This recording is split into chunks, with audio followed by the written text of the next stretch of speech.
Anyone who believes that gardening begins in the spring and ends in the fall is missing the better part of the year. For gardening begins in January with a dream. Josephine Noose. I am Abigail Cook, and I'm here to talk to you today about attainable, sustainable gardening.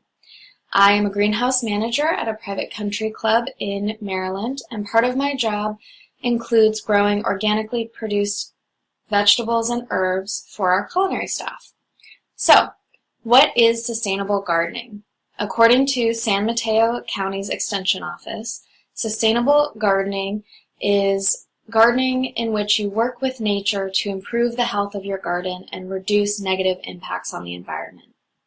Some examples of processes involved in sustainable gardening include double digging. This is a process by which you till, add compost, and till again. This increases aeration in the soil for proper root growth and improves your drainage. Composting is the breakdown of organic matter into the soil, and this helps reduce your need for fertilizer. Mulching and cover cropping helps reduce your soil temperatures at the surface and improves your water retention in the soil.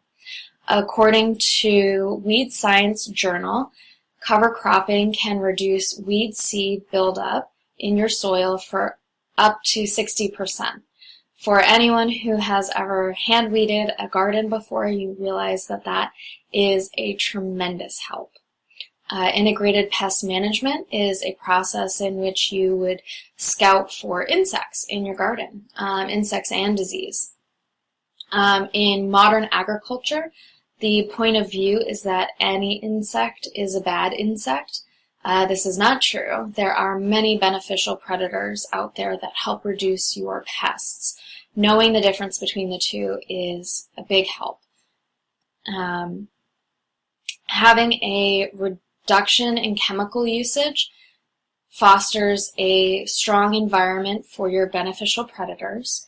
They include things like praying mantis, wasps, and ladybugs, as well as your avian friends like mockingbirds, who eat a ton of insects and help clear them out of your garden.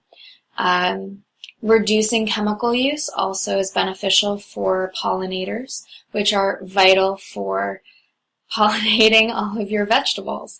I can't tell you how many people have asked me why they didn't get cucumbers one year, and a lot of times it's because they don't have bees.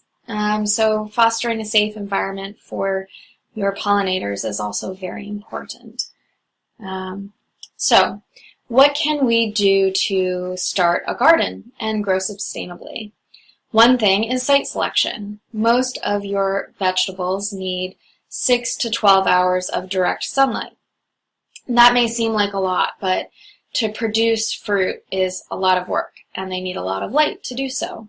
If you are growing leafy vegetables like kale and lettuce and things like that, you could probably get away with 4 hours of direct sunlight, but more is better. Siting your garden somewhere where you have a windbreak, whether it's natural in the form of a hedge or artificial in the form of a fence or your home, helps prevent dry out. This is part of the process in which you really don't want to be adding so much water so you have a lot of runoff. So having that windbreak helps reduce your water loss. In my gardens, in the first year, I still had quite a lot of open soil space. This is part of the process in getting your garden to that point. It can take a couple of years until you reach a point where your garden is really sustainable and almost self-sufficient. So one thing to keep in mind in growing things year after year is to rotate your crops. According to soil and tillage research, a 3-year crop rotation dramatically and significantly reduces soil-borne diseases. In the photo that I have in my slides, I'm growing in this photo beets, Swiss chard, cabbage. These are my winter crops.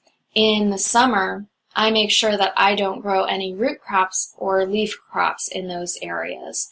This year, I have tomatoes growing there. It's a totally different family of plants, and that helps reduce your pests. This slide shows my garden as of this year. As you can see, I have almost no soil showing. My cover crop is clover, and it forms also a rhizome mat, so each little branch comes up, falls over, and roots in. So that creates a mat that produces an area that weeds really have a hard time growing through.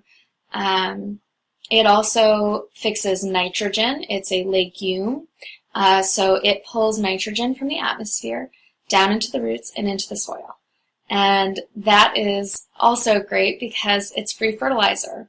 So that also reduces the negative impact of using chemical fertilizers in your garden.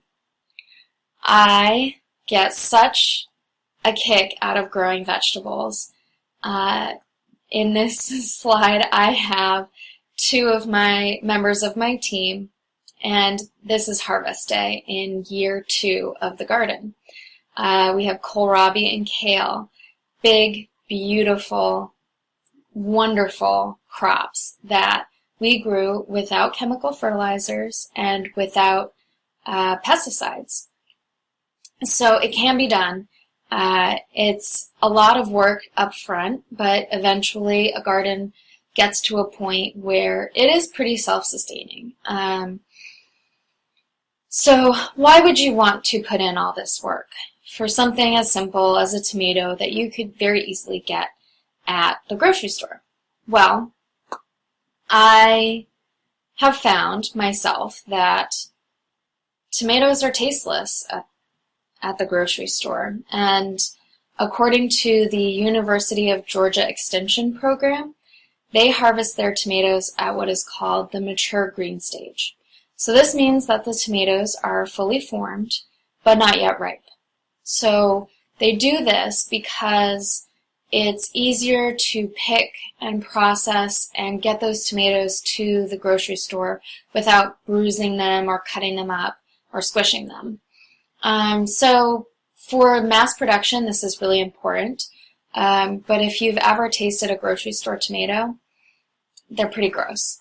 The University of Georgia does not wax their fruit or use ethylene gas, though most producers do this.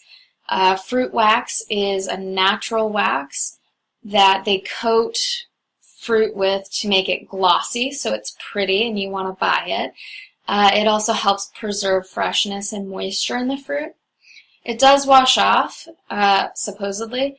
I have a really hard time getting it off and find that it changes the texture of the skin of most things that I've bought that are covered in wax. So